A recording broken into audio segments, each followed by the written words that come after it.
Nako, ito raw ho ay sinasabi na lantaran yung pakikialam at tila pangimasok ni Pangulong Marcos Jr. dito po sa impeachment trial na isinasagwa diyan po sa Senado laban po kay BP Sara Duterte. At ayon po sa political strategist na si Lito Banayo, ay kasi mismo dapat ay hindi nakikialam ang Pangulo dahil sa ito po ay hiwalay na sangay po ng pamahalaan at siyempre ang Senado ay nasa legislatura po yan at yung impeachment court dapat ho ay hindi pinangihimasukan. Parang ano ho yan, no? Parang sa isang korte na dapat ho ay hindi ho pinakikialaman ng Malacanang. So ganito ho ay itinuturing ng political strategist na si Lito Banayo na yung naging pahayag ho mismo ng Pangulo na sinasabi, ang alam ko na interview ito nung bago siya umuwi mula po sa Canada, ay ang sabi niya, kung siya raw po ang tatanungin, hindi raw ho siya papayag na hindi sumipot dito po sa impeachment trial. Kasi sa ngayon ay ang naratibo ho ngayon ng administrasyon at ang kanilang mga kaalyado ay dapat na personal na sumipot itong si BP Sara Duterte sa paglilitis. At sa katunayan, di ba, ay nagmotion pa itong si Attorney Lorna Capunan, isa po sa mga private prosecutors, na kung saan ay dapat na padaluhin, mandatory obligahin na dumalo ito pong si BP Sara sa paglilitis. Bagamat sa umiiral ho ng mga patakaran sa Senado ng impeachment court ay hindi obligado at pwede ho siyang katawanin ng kanyang mga abogado, di po ba? So dito ho ay yun ho ang naratibo at sabi ho ni Lito Banayo, kasi may binabanggit din itong si Yusek Claire Castro ng PCO, ang sabi niya ay kung siya raw po ang abogado daw po ni BP Sara, sasabihan niya yung kanyang kliyente na sumipot diyan po sa paglilitis. Pero sabi ho ni Lito Banayo,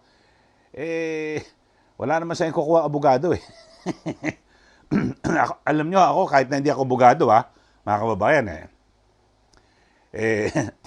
hindi ko ipapayo sa ganun. Halimbawa may humingi sa akin na advice, payo na paano ba ito, attend ba ako, hindi, kahit hindi ako abogado sabihin ko, wag ka umattend kung pwede namang abogado ang kumatawan sa iyo, di ba? Yun totoo ho.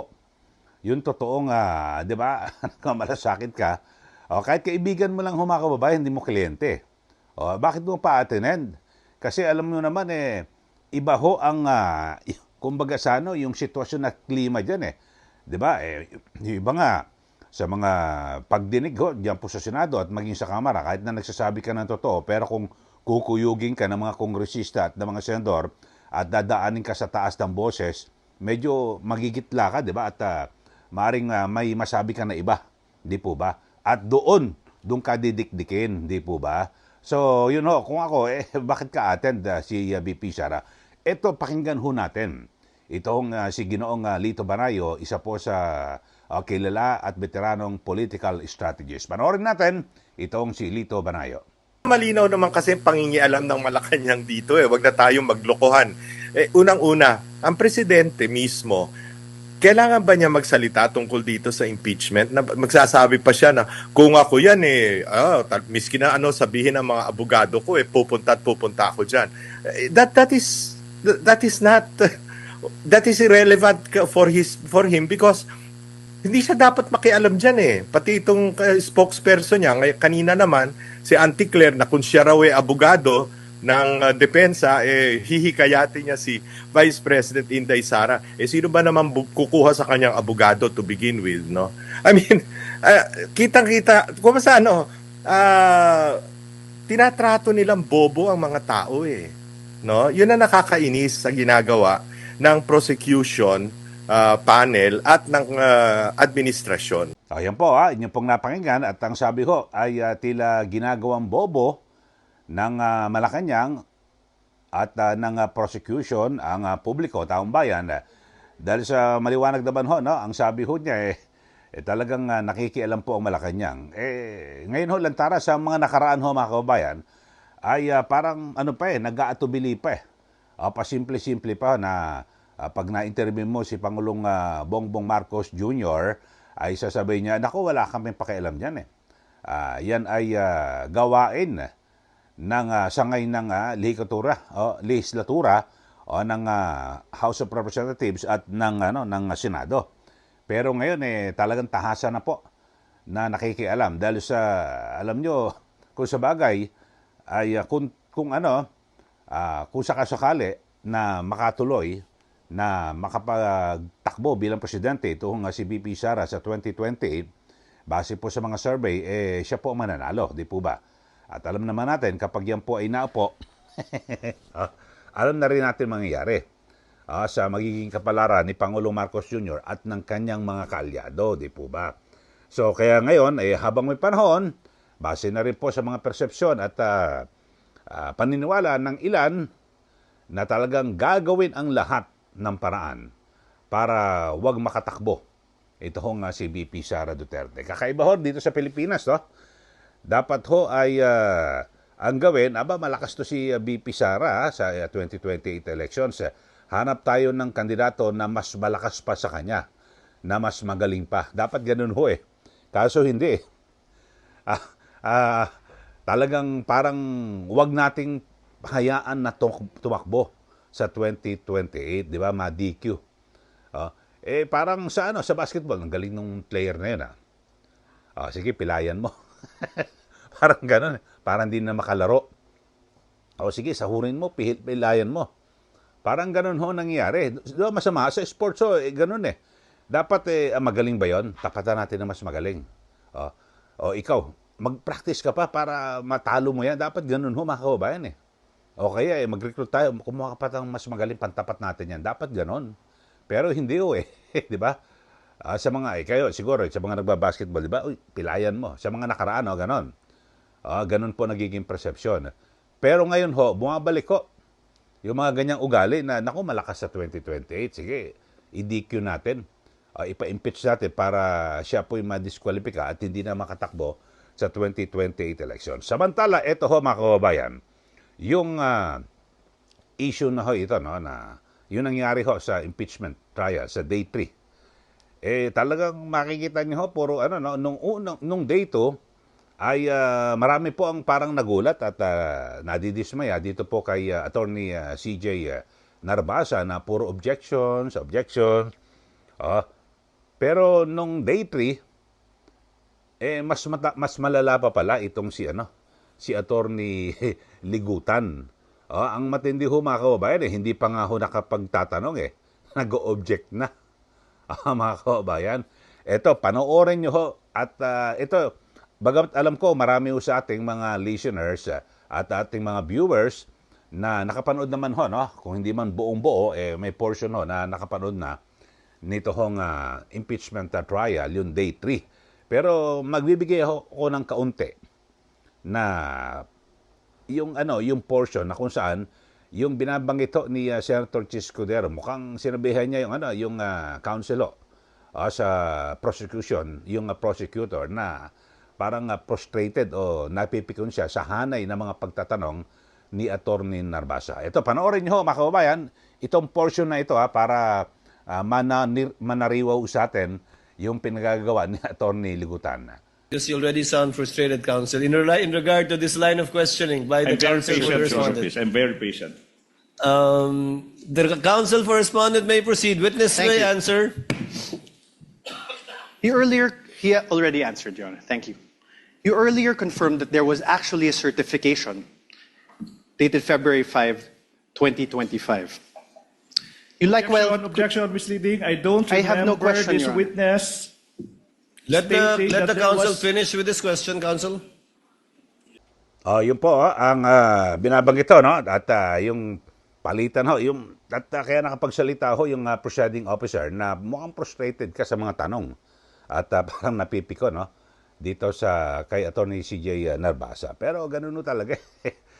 Pero alam nyo pinaka punto rito sa nangyari dito sa unang testigo ng prosecution, wala naman napatunayan. Yung issue rito ay parang ang binabanggit lang na meron talaga Facebook Live. Itong si BP Sara na wala naman ho, hindi nagrereklamo. Hindi naman ho itinatanggi ng kampo ni BP Sara na hindi totoo yan na nagsalita ako sa sa online. Wala naman hong ganun eh. Bakit ano pa kailangang patunayan? Kabayan, hindi nga ho kinokontre. Buti sana kung sasabihin ni BP Sara o ng kanyang kampo na hindi totoo yan na nag-online ako. AI yan. Yung mga pinagsasabi ko dyan sa Facebook Live na yan o kung ano man, sa internet. Ayun, pwede na sasabihin, taga-NBI, eto, patutunayan mo na talagang totoo na nag-live siya online. Yung mga ganon. Pero wala naman ho di ba? Wala hong binabanggit si BP Sara o yung kanyang kampo na hindi totoo yan. Ang gusto hong linawin ho ni BP Sara at ng kanyang mga abogado ay tingnan nyo yung konteksto. Bakit dumating sa punto na nagalit siya at nagmura siya laban ho kay Pangulong Marcos Jr. at kay First Lady Lisa Marcos at ganyan din po kay dating Speaker Romualdez. So, uugatin ho natin. Ano yung nag-trigger? Ano ang naging dahilan? So, titignan natin yung konteksto kung bakit niya nasabi yun, di po ba? Kasi di ba sa mga eksena, sa mga, bakit nagalit ang taong yun? Kasi, ganito pala. So yun, may mga portion ho mga kababayan na pinakita ho sa Senado na kung paano yung ginawang pagtrato sa kanyang Chief of Staff na si Atty. Zuleika Lopez, biro mo hating gabi, kasagsagan ng o biro mo hating gabi, ibabiyahe ka, dadaling ka raw sa correctional. Ba't ganung oras ililipat ka? Ikaw ang nasa sa katayuan ni Atty. Lopez. Siyempre, iisipin mo? Bakit hating gabi ka ibabiyahe? Siyempre, alam mo, may mga nganib ang buhay mo, di po ba? So, ganun ho, mga kababayan. Kung talagang normal naman ho, na pag-contempt ka, doon ka, dali na kagad, yung araw na yun, pagkatapos daling ka na kagad sa correctional, kung saan man gusto ng kasi nasa discretion naman po talaga, ng House of Representatives o ng maging Senado, kung saan gustong ipakulong. Hindi lang mismo sa kanilang detention facility. Di po ba? So, pero yung gabi, hating gabi, siyempre, iisipin? Di po ba? Yun ho ating punto. So, yun po yung pinaka-context kung bakit nagalit ho itong si BP Sara. Mga kababayan. So, napakarami ho. Aalamin ho natin sa ating mga viewers, maging maingat ho tayo sa paghuhusga, yung mga opinion na siguro sa ating iba pa na mga kababayan natin, mga kaibigan natin na nagsasabi, nanonood ho sa atin ngayon, tapos meron kang kaibigan, ganyan naman si Sara Duterte. Talagang pinagbantaan niya ng ang Pangulo ang First Lady at itong si dating Speaker. Ipaliwanag nyo tumulong ho kayo sa pagpapaliwanag. Alam mo, kung bakit nagalit itong si BP Sara, ito ang context niyan. Di ba? Para sa totoo lang, para maging maayos, di po ba, at malinaw yung mga issue, kasi para hindi ho tayo nahuhulog sa mali. Di po ba? At sasabihin, napakahina mo naman, di pa? At siyempre, sasabihin, ikaw naman, dapat talagang maging mapanuri ho tayo, di po ba? So, yung mga ganyang pagbabanta sa buhay, kung ano man, tingnan natin kung bakit. Di ba? Kahit na sa pangkaraniwang tao bakit nagalit yon? Ano ba ginawa mo? Di ba? Bakit galit na galit? Hindi naman ganyan dati yan di ba yung mga ganun di po ba?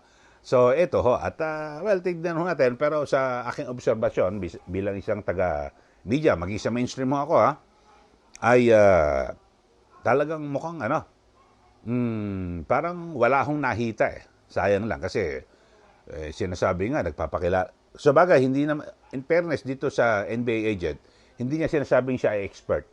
Ang nagsabi na siya ay expert, yung abogado ng prosecution.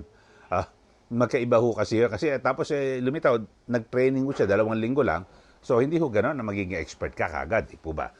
At talagang may yung pag sinabi mong expert, ay yung may mahaba kang karanasan. So mailalim ka sa mahabang training, talagang napaka-extensibo, talagang matindi, tapos bukod dyan, may mahaba kang karanasan, yun, matatawag kang eksperto. Di po ba? Pero kung hindi naman, siguro, ang sabi niya, sabi nga ni Senator Alan Peter Cayetano, hindi ka expert, sabihin natin, competent witness. Ayun ho, di ba?